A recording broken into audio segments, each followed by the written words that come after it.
오늘 저는 여러분들과 함께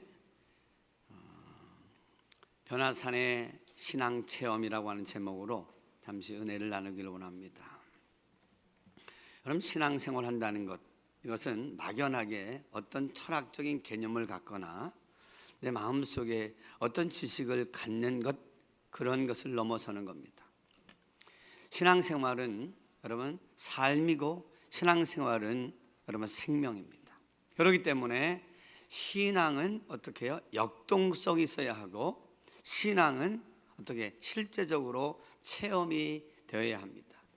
그렇기 때문에 우리가 요즘 말로 말하면 체험이라고 하는 것은 머리로만, 지식으로만 알고 있는, 그래서 수박 겉핥기식의 그러한 삶이 아니라, 지식이 아니라 내 몸으로, 온 몸으로 체험하여서 이거구나, 정말 하나님이 살아계시는구나 하는 것을 늘 경험하면서, 체험하면서 살아가는 것이 신앙생활인 줄로 믿습니다. 그래서 성경 곳곳을 보게 되어지면 여러분, 예수님께서 제자들에게 신앙적으로 도움이 되어지는 그런 실제적인 체험의 현장으로 제자들을 이끄는 것을 보게 됩니다. 나사로가 죽었던 그 현장, 그리고 야이로의 딸이 죽은 그 현장, 그런 현장으로 데리고 가면서 정말 예수를 믿으면 사람으로는 할 수 없지만 살아계신 하나님으로서는 얼마든지 하실 수 있다는 사실을, 그 하나님을 너의 하나님으로 다시 만나라고 그렇게 계속적으로 그들에게 도전하셨던 것을 보게 됩니다. 여러분, 오늘 본문도 그러한 예의 좋은 예가 될 것입니다. 바라기는 오늘 이 시간을 통해서 그 살아계신 하나님을 새롭게 만날 뿐만 아니라 하나님의 은혜로 박진감 넘치는 은혜의 세계로 들어가 신앙이라고 하는 것이 이런 것이구나 하는 맛을 이 예배를 통하여서 다시 한번 경험하게 되어지는 좋은 은혜가 있기를 간절히 바랍니다. 그러면 오늘 본문은 예수님은 제자들을 어떤 것을 통해서 그렇게 신앙의 체험 속으로 이끄시는지를 한번, 예수님의 그 이끄심을 한번 보겠습니다. 1절을 다 같이 한번 볼까요? 시작. 엿새 후에 예수께서 베드로와 야고보와 그 형제 요한을 데리시고 따로 높은 산에 올라가셨더니, 여러분 여기 보니까 중요한 단어가 하나 나와요. 따라해 봅니다. 엿새 후에. 이 엿새 후에라고 하는 것은 분명히 어떤 기준이 있잖아요. 어떤 그 사건이나 나를 기준으로 해서 엿새 후에라고 하셨을까요? 여러분, 예수님께서 하루는 이제 많은 그러한 공생애 동안 가르치고 또 치유하시고 또 복음을 전파하시는 가운데 예수님이 너무나도 놀라운 일들을 많이 행하셨어요. 그런 가운데 예수님께서 세상 사람들이 자기를 어떻게 생각하는지를 제자들을 통해서 한번 듣기를 원하셨습니다. 그래서 하루는 묻습니다. 세상 사람들이 나를 누구라 하더냐? 제자들에게 물으니까 제자들이 뭐라고 대답하는가 하면, 더러는 세례 요한, 더러는 엘리야, 더러는 예레미야, 또 더러는 선지자 중에 하나이다 라고 말합니다.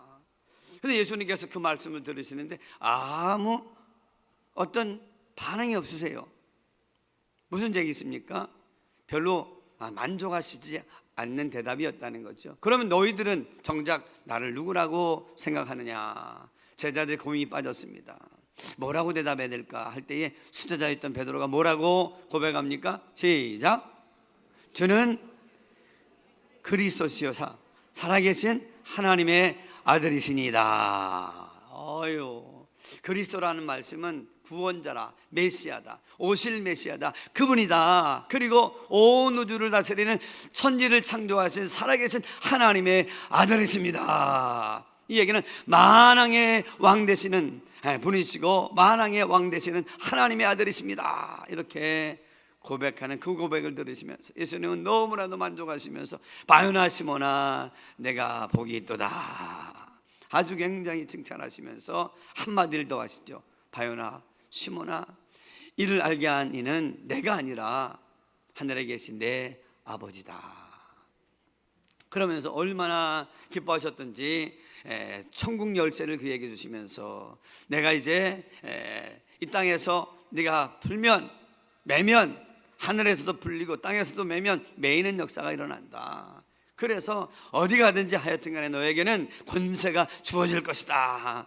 그렇게 하는 그를 굉장히 축복해 줍니다. 그래서 베드로가 어깨가 이만큼 올라갔지요. 그리고 나서 한 시간이 좀 지난 다음에 이제 제자들이 나를 누구라 하는지를 분명히 알고 있구나 생각하시면서 때가 됐다고 생각하셔서 마태복음 16장 21절에 이렇게 그들에게 아주 내용이 깊은 얘기를 하십니다. 시작. 이때로부터 예수 그리스도께서 자기가 예루살렘에 올라가 장로들과 대제사장들과 서기관들에게 많은 고난을 받고 죽임을 당하고 제3일에 살아나야 할 것을 제자들에게 비로소 나타내시니, 여기 보니까 제자들이 이제 성장했고 그리고 말씀으로 많이 양육이 되었으니까 내 이 땅에 온 목적을 저들에게 분명하게 얘기해야 되겠구나. 이제 조금만 있으면 내가 온 인류의 죄를 대속해서 십자가에 죽었다가 3일 만에 부활할 것이라는 이야기를 해야 되겠다 해서 딱 들려주었는데, 여러분 베드로가 뭐라고 이야기합니까? 예수님께서 죽으신다는 이야기를 듣고 나니까 청천벽력과 같았어요. 그것도 그럴 것이, 여러분 자기의 직업을 다 버리고 그리고 가족을 다 버리고 예수님을 따라 3년 반 동안을 따라다녔는데 예수님께서 죽으신다고 하니까 있을 수 없는 거예요. 더군다나 자기는 예수 그리스도를 그리스도로, 메시아로, 구원주로 고백했는데, 아니 메시아가 죽다니요. 메시아가 온 세계를 구원시키고 해방시켜야 되는데 당신이 죽는다니요. 너무나도 충격적인 말씀이었어요. 그렇게 생각이 나니까 뭐라고 고백합니까? 이야기합니까? 시작. 베드로가 예수를 붙들고 항변하여 이르되 주여 그리 마옵소서, 일이 결코 주께 미치지 아니하리다 하고는 예수님은 딱 막아서면서 절대로 그런 일은 일어나면 안 됩니다. 내가 3년 반 동안 공을 들였는데 주님께서 이 땅에 하나님의 나라를 세워갈 때 내가 멋지게 쓰임받아야 되지 않겠습니까? 그러면서 그런 일은 결코 일어나서는 안 됩니다 라고 이야기하니까 어떻게 예수님께서 야, 너 정말 대단하구나, 정말 믿음이 대단하구나 하셨을까요? 그 다음 절을 한번 보십시다. 시작. 예수께서 돌이키시며 베드로에게 이르시되 뭐라고요? 사탄아 내 뒤로 물러가라. 너는 나를 넘어지게 하는 자로다. 내가 하나님의 일을 생각하지 아니하고 도리어 사람의 일을 생각하는도다 하시고. 여러분 여기 보니까 베드로가 얼마나 충격을 받았을까요? 그렇게 칭찬해서 자기 어깨가 이만큼 올라갔는데 지금은 자기가 예수님을 생각하며 염려하면서 이런 이야기를 해드렸는데 예수님께서 뭐라고 말씀하세요? 베드로를 아주 얼굴에 대면해 놓으면서 사탄아 내 뒤로 물러가라. 여러분 어떤 사람이 여러분들에게 오셔서 사탄아 내 뒤로 물러가라 하면 어떤 느낌일까요? 얼마나 불명예스럽고 얼마나 치욕적이고 얼마나 자존심이 여러분 깎이겠습니까? 이건 있을 수도 없는 거예요. 그것도 예수님께 그런 야단과 책망을 들으니까 얼굴을 들을 수가 없어요. 얼마나 창피한지. 여러분 베드로의 마음이 얼마나 다운된지 몰라요. 그냥 나락으로 떨어지고 좌절되어지고 속상하고 아주 기분이 너무 안 좋은 거예요. 그런 지 6일째 되는 날이라는 거예요. 그러니까 그 6일이 얼마나 지옥 같았을까요? 얼마나 창피스러웠을까요? 얼마나 혼동이 됐을까요? 도대체 내가 주님을 따라다녔던 그 모든 이유는 뭘까? 도대체 예수님은 어떤 생각과 어떤 비전을 가지고 우리를 이끄실까? 도대체 뭐란 말일까? 많은 혼동과 갈등과 낙담이 찾아왔습니다. 여러분 우리가 신앙생활하면서 연약해지면 어찌 보면 우리에게 두 가지의 측면이 있어요. 내가 정말 하나님을 높이고 이만하면 나도 예수님께 하나님께 칭찬받는 사람으로서 이만한 믿음이면 되겠지라고 생각할 때 있습니다.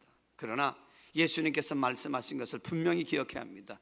이 모든 것을 알게 된 것은 내 능력, 내 지혜, 내 지식이라 그랬습니까? 아니면 하늘에 계신 아버지께서 알게 하셨다 그랬습니까? 하나님께서 알게 하신 거예요. 오늘 여러분 그렇습니다. 우리가 선줄로 생각하면 넘어질까 조심해야 되는 그런 자세가 우리에게 있어야 돼요. 여기 보니까 인간적인 생각 두 가지의 마음이 왔다 갔다 하는 거예요. 내가 하나님을 생각하면 너무 좋은데 내 생각을 하고 내 입장을 생각하고 내 현실을 생각해 보면 두 가지가 왔다 갔다 해요.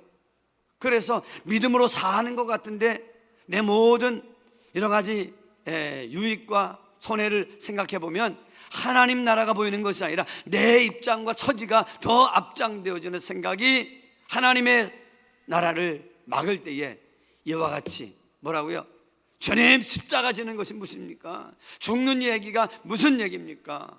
그러면서 예수님의 앞을 가로막는, 그래서 예수님께 아주 야단 맞는 두 가지의 측면이 있을 수 있다는 거예요. 오늘 바라기는 여러분 늘 언제나 주여 나로 하여금 내가 생각지 못하고 이해가 되지 않아도 내 삶이 하나님의 나라를 세워갈 수 있는, 그의 나라와 그의 일을 구하며 살아갈 수 있는 하나님 믿음의 사람 되게 하여 주시옵소서. 교회에서만이 아니라 믿음의 공동체에서만이 아니라 세상에 나가서도 하나님이 기뻐하시는 믿음으로 살아갈 수 있는 신실한 자세를, 중심을 잃어버리지 않게 하여 주옵소서. 기도하실 수 있길 바랍니다. 그런데 주님께서는 베드로가 얼마나 낙담이 됐는지, 얼마나 좌절하고 있는지를 아셨을까요? 모르셨을까요? 아셨어요. 여러분, 우리가 살아가다 보면 믿음이 충천했을 때도 있고 쭉 떨어질 때도 있는데, 그렇게 낙심하고 좌절하고 그리고 마음이 너무 힘들 때를 주님은 다 아셔요. 그러나 여러분, 무엇이 안 될 때, 무엇이 내가 생각했던 대로 잘 풀리지 않을 때, 속상할 때, 낙담이 될 때, 절망이 될 때 여러분 좌절하지 마세요.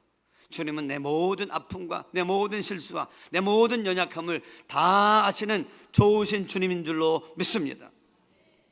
그러니까 오늘 베드로의 그 모든 상황을 아시는 주님께서는 그를 격려해 주고 다시 위로해 주시고 다시 이끌어 주시기 위하여서 뭐라고요? 자, 나와 함께 저 높은 산으로 가자 하고 그를 같이 저 높은 산으로 가자고 격려하십니다. 자, 이것을 보면 참 우리 주님은 사랑이 많으신 주님이세요. 여러분, 하나님께서 여러분들 사랑하시는 것을 믿으십니까? 믿으십니까? 여러분들이 잘할 때만이 아니라 부족하고 연약할 때조차도 주님은 우리를 외면하지 아니하시고 사랑하시는 좋으신 주님이시라는 거예요. 아멘. 여러분, 낙담하시고 좌절하지 않기를 간절히 바랍니다. 그런데 주님께서 1절을 다시 한번 봅니다. 뭐라고 하셨나요? 시작. 엿새 후에 예수께서 베드로와 야고보와 그 형제 요한을 데리시고 어디로 가신다? 다른 높은 산에 올라가셨더니. 여러분, 여기 보니까 베드로와 야고보, 요한, 특별히 베드로, 이게 낙심하는 이렇게 제자를 따로 산으로 데리고 올라가셨어요. 바라기는 여러분, 주님께서 이렇게 베드로와 야고보, 요한처럼 따로 산으로 이렇게 가자고 격려하시는 하나님의 음성을 듣는 주의 귀한 자녀들이 되길 간절히 바랍니다. 자, 그런데요, 예수님께서 왜 높은 산으로 올라가게 하셨을까요? 올라가자고 하셨을까요? 여러분, 여기 높은 산은 다볼산이라고 하기도 하고 헐몬산이라기도 합니다. 그런데 학자들은 의견들이 있어요. 그런데 다볼산을 한번 보세요. 다볼산은 높이가 한 약 588m입니다. 그러니까 아주 높은 산이라고 하잖아요.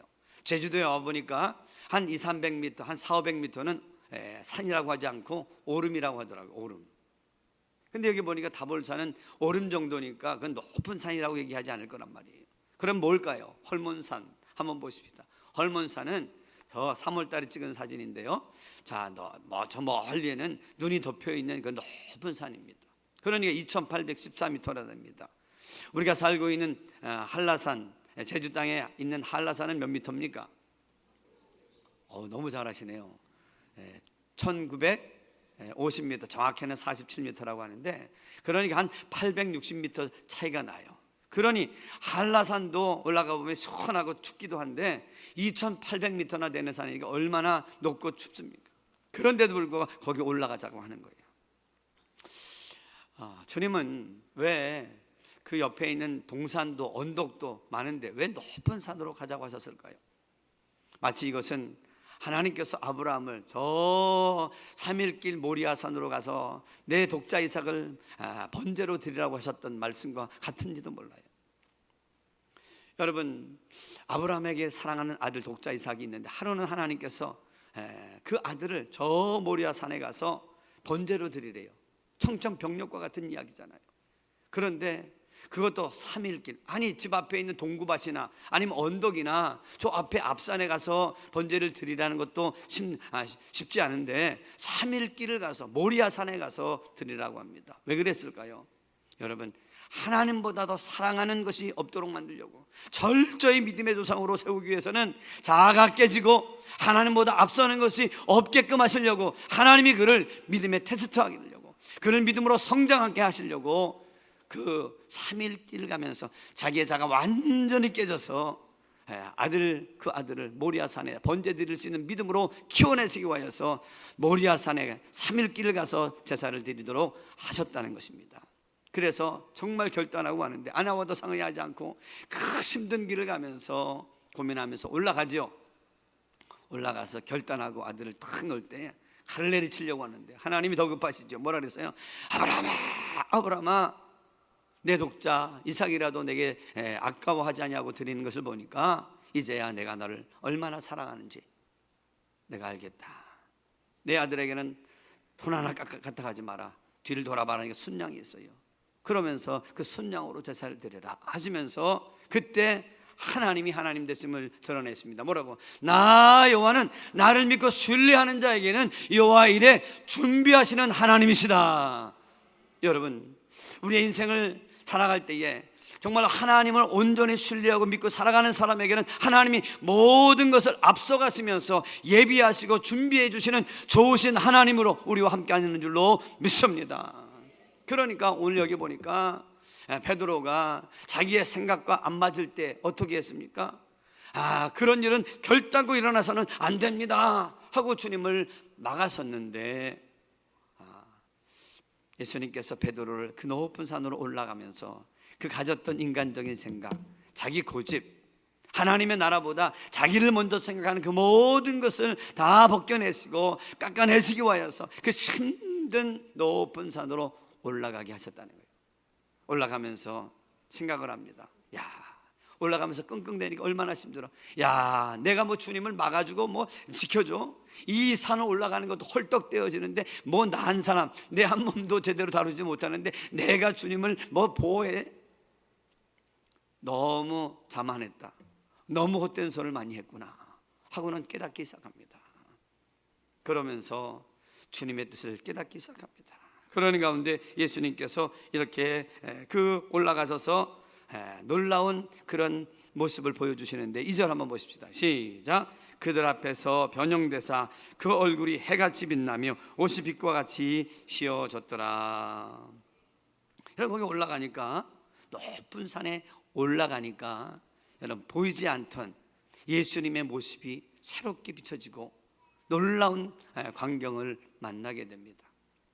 여러분, 그렇습니다. 우리가 신앙생활하면서 평상시에 예배를 드려도, 한 번을 예배 드려도 내 마음에 감흥이 없고 나름대로 주님이 나와 함께 임재하시는 그것을 경험하지 못하고 그냥 왔다가 거져가는 답답한 허전한 그러한 예배들이 있을 수 있어요. 그런데 오늘 높은 산으로 올라가니까 평상시에는 보이지 않던 그런 세계가 보여지고 평상시에 내가 놓지 못하던 것들을 저 높은 데 올라가니까 그 아무것도 아니라는 사실이 생각이 나와지면서 이거구나 하는 새로운 지평선이 열리고 새로운 세계가 열려지는 것을 경험하게 되더라는 것이죠. 여러분, 그렇습니다. 오늘 바라기는 이 예배가 여러분 높은 산으로 올라가는 주님과 만나는 새로운 자리에서 만나는 그런 귀한 영적인 높은 산이 되길 간절히 바랍니다. 그래서 어떤 분은 그러더라고요. 한 번이라도 예배를 진정으로, 신령과 진정으로 드려지니까 내가 그렇게 답답했던 마음이 확 뚫리고 뻥 뚫리고 살겠구나 하는 그런 무거운 짐이 싹 벗겨지면서 내가 감당도 못하면서 붙들고 씨름했던 그런 염려들 이제 주님 앞에 맡기고 새로운 차원으로 들어가야지 하는 그런 신세가 열리는 그런 은혜를 경험하게 되더라는 것이죠. 여러분, 그렇습니다. 오늘 주님께서 베드로와 야고보와 요한을 부르셨던 것처럼 오늘 높은 산으로 가자고 하셨던 것처럼 이 은혜의 자리에 나오신 여러분들에게 그와 같은 은혜가 열려지기를 주님의 이름으로 축복합니다. 어떤 분이 장사를 하는 분이어서 늘 예배가 끝나고 나면 분주하게 빨리 가기가 바빴어요. 근데 그분이 어느 날 너무 피곤해가지고 뭐가 있는데 몸이 예전같지 않은 거예요. 그래서 자녀가 어머니 빨리 병원 한번 가보라고. 아니다, 괜찮다. 내가 잠을 못 잤나 보다. 아니, 가보시라고. 가서 진단을 해보니까 세상에 간암 4기예요. 와, 사람은 간은 다 아플 때까지도 몰라요. 모른대요. 그래 가보니까 간암 4기예요. 큰일 난 거잖아요. 그래서 이제 보니까 준비하세요 하는 거예요. 죽는 건 문제가 아닌데 지금까지 내가 너무 분주하게 살다 보니까 하나님을 온전하게 섬겨보지 못한 것이 너무 부끄러운 거예요. 그래서 내가 차라리 죽는 것은 두렵지 않고 어차피 죽는 거 그러나 내가 온전하게 한번 예배를 한번 드려보자. 그리고는 그날이 보니까 금요일 날이에요. 금요일 날 가가지고 예배를 드리는 가운데 예전처럼 예배 드리는 것이 아니라 간절한 마음을 가지고 찬양합니다, 기도합니다, 예배하는데 막 가슴이 끌어올라요. 야, 내가 지금까지 너무 분주한 가운데 예배 한 번을 드려도 진정과 신령으로 드려본 적이 언제였는가 생각하니까 눈물이 막 납니다. 그런 가운데 예배가 끝났는데도 가지 않고 계속해서 기도하는 가운데 갑자기 어떻게 해요?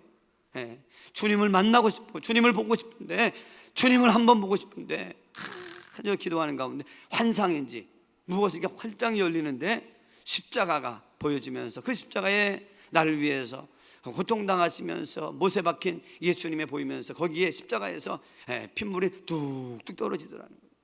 그런데 그 뚝뚝 떨어지는데 주님 나를 위해서 십자가 지셨군요. 나를 위해서 고통당하셨군요. 내가 받아야 되는데 내가 매달려야 되는데 하면서 막 울부짖는데 갑자기 그 십자가에서 떨어지는 그 핏물이 자기 머리에도 뚝뚝 떨어지더래요. 그런 가운데 주여 주님 나를 정결케 해주세요, 정결케 해주세요. 그런 가운데 눈이 떴는데 보니까 기도하는데 환상이 보인 거예요. 놀라운 것은 그러고 나니까 내 마음이 확 편안해지고 기쁘고 즐거운 거예요. 그런데 막 뜨거워지는데 화장실에 가고 싶어요. 화장실에 갔는데 막 피가 막 쏟아지는 거예요. 그리고 났는데 아침이 됐는데 막 배고파져서 밥을 먹고 싶은데 밥을 막 들어가요. 밥이. 그 보니까 이상해요. 병원에 가보니까 어디론지 간암이 싹 사라졌습니다. 할렐루야. 여러분 우리 하나님을 찬양하십시다. 여러분 어제나 오늘나 지금도 살아계신 하나님을 만나기만 하면 이와 같은 놀라운 역사가 의학적으로 과학적으로 해결이 되지 않는데도 불구하고 여전히 하나님을 만나는 사람에게는 이와 같은 역사가 일어나는 줄로 믿습니다. 그래요. 그래서 그 한 번의 예배가 중요한 거예요. 그런데 놀라운 것은 예수님이 올라가셔서 당신을 계시합니다. 뭐라고요? 당신을 계시하면서 자기가 변형돼요. 원래 하늘에서 있던 모습으로 당신이 나타나지요. 어떻게? 해같이 얼굴이 밝아지고 그의 옷에서부터 빛이 광채가 났는데 감당할 수가 없는 거예요. 여러분 해는 어떤 거예요? 상징합니까? 모든 생명체가 살아가도록 만들어주는 에너지의 근원이 아닙니까?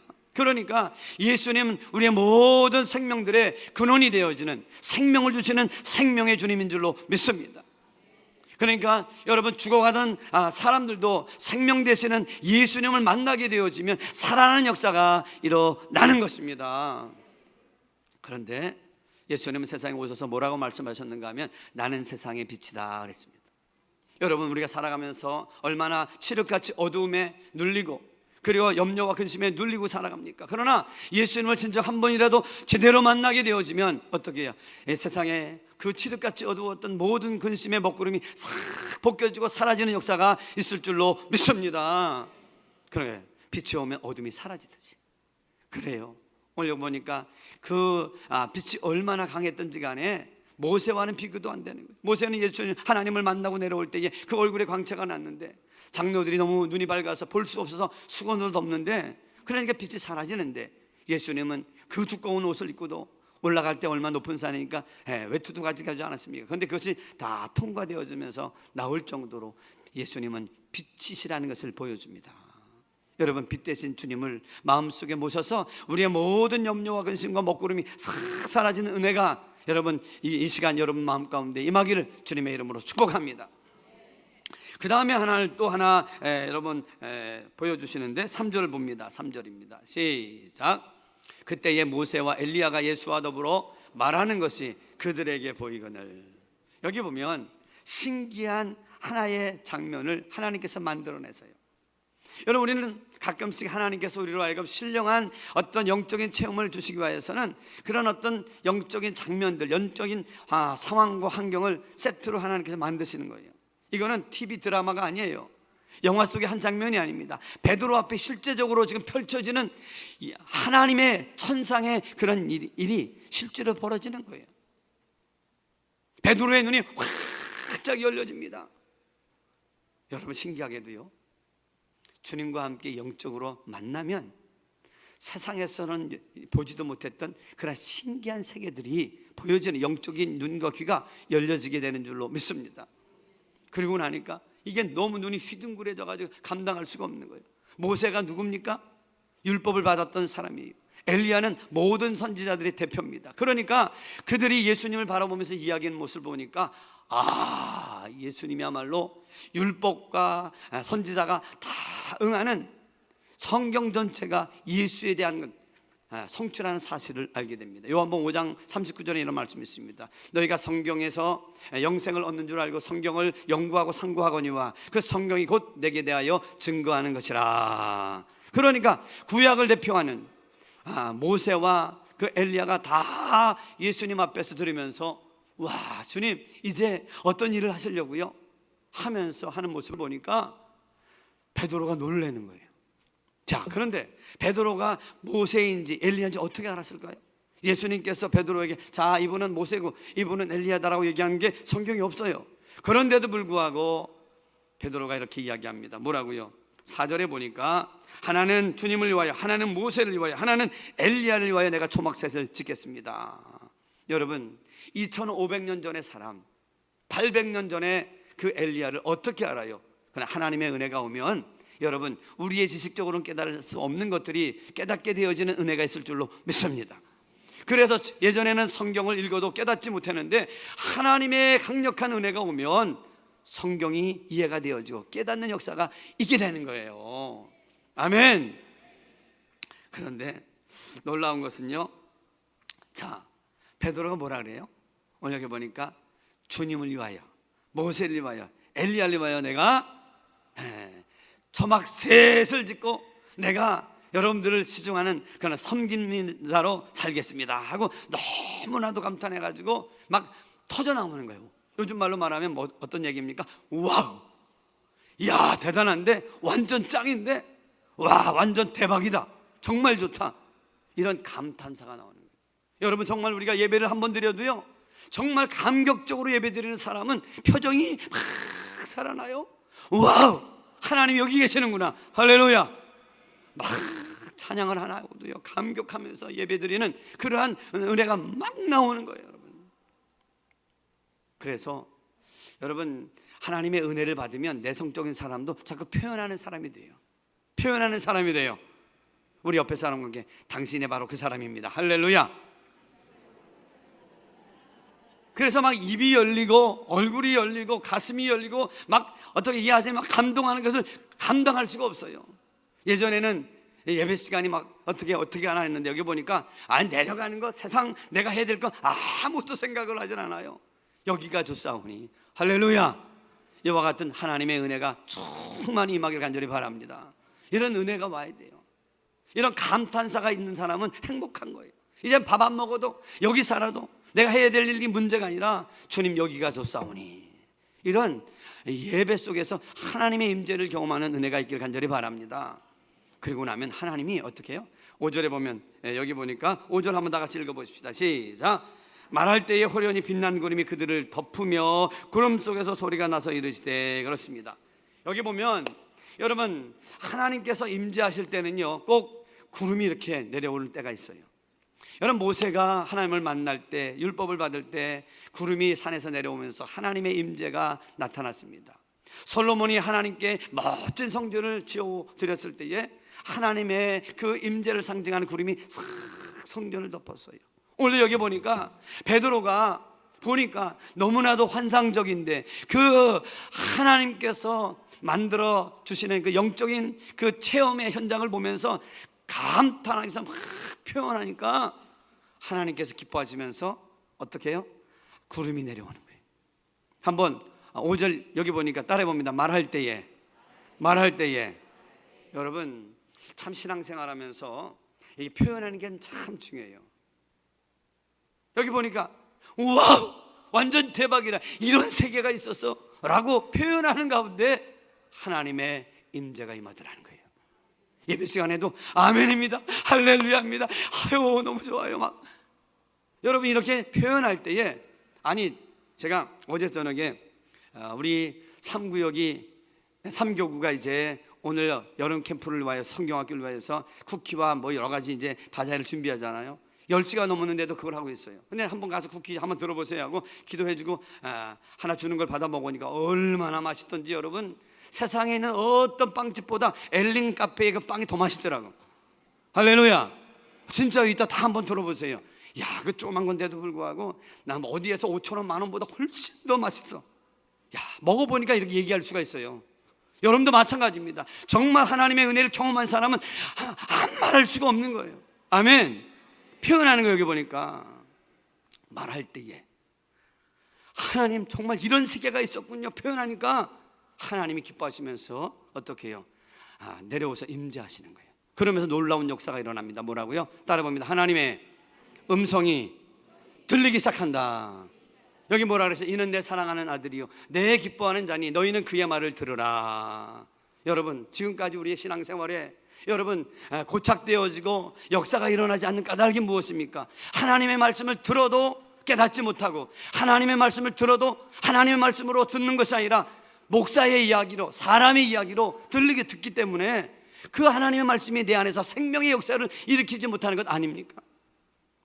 여러분 베드로가 하나님의 음성이 들리기 시작했어요. 와!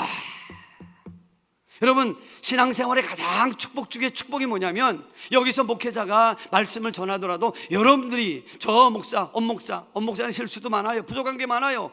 그런데 엄목사의 이야기로 들리는 것이 아니라 하나님의 말씀으로 들려지는 그 은혜, 그것이 임하게 되어지면 여러분의 삶의 역동성과 박진감과 하나님의 역사가 일어나게 되는 줄로 믿습니다.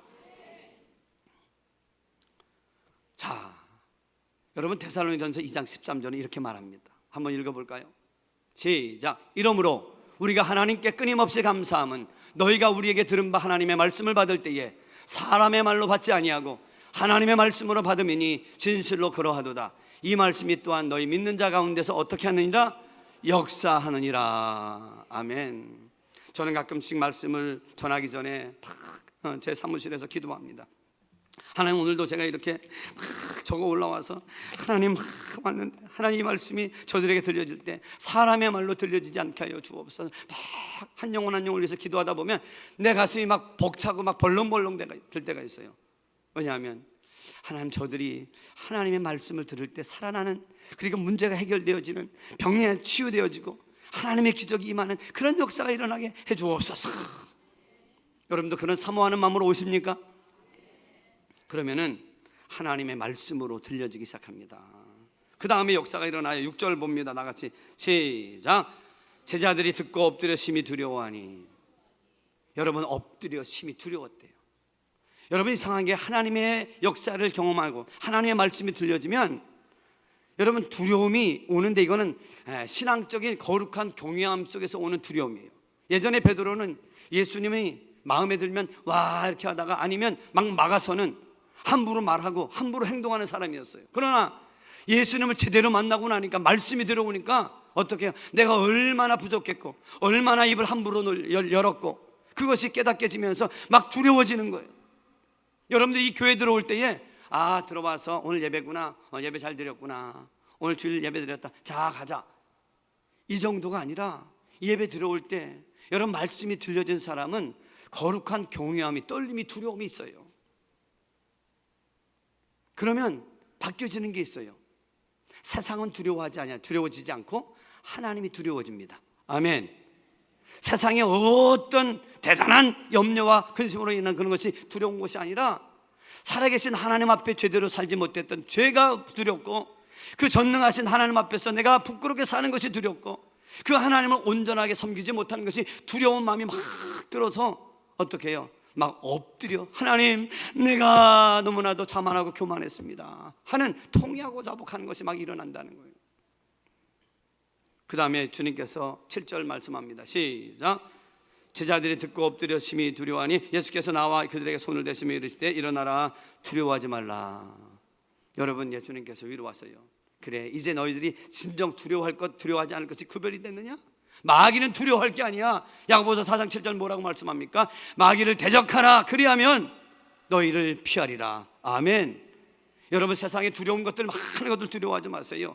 예수의 능력, 하나님의 말씀의 능력과 권세를 가진 사람은 세상을 향해서는 마귀를 대적하듯이 담대하게 세상을 정복하고 살아가실 수 있기를 간절히 바랍니다. 오히려 하나님은 하나님을 가까이 하라, 내게 복이라. 할렐루야. 그래서 두려워할 자, 두려워하지 않을 자가 구분이 돼요. 그러면 놀라운 역사가 우리에게 있습니다. 8절입니다. 시작. 제자들이 눈을 들고 보매 오직 예수 외에는 아무도 보이지 아니하더라. 할렐루야. 영적인 세계가 확 열린 거예요.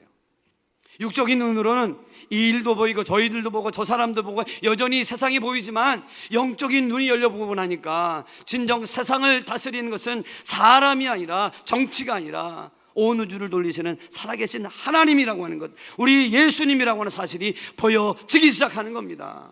아멘. 그리고 나니까 따라해봅니다. 세상과 나는 간 곳 없고 구속한 주만 보이도다. 할렐루야. 그래서 우리는 찬양하는 거야. 세상과 나는 간 곳 없고 구속한 주만 보이도다. 이것이 나의 간증이요, 이것이 나의 찬송일세. 할렐루야. 나 사는 동안 끊임없이 구주를 찬송하리로다. 그런 은혜를 누리면서 살아가실 수 있는 거룩한 죄종들, 여러분, 변화산에서 그 놀라우신 신앙의 체험을 통하여서 새롭게 신앙이 업그레이드 되어져서 새로운 삶을 살게 됐던 베드로와 야고보와 요한처럼 그런 은혜를 누리시기를 주님의 이름으로 축복합니다. 우리 한번 말씀을 기억하면서 찬양 하나 부르고 기도하는 시간 가지면 좋겠습니다. 내는 주의 영광을 보내. 그렇습니다. 우리의 눈이 세상만 보는 것이 아니라 하나님의 세계를 보고 그 하나님의 세계를 찬양하며 살아가는 거룩한, 세상이 두려워하는 오히려 여러분 하나님의 거룩한 종들 되어 보십시다. 내는 주의 영광을 보내.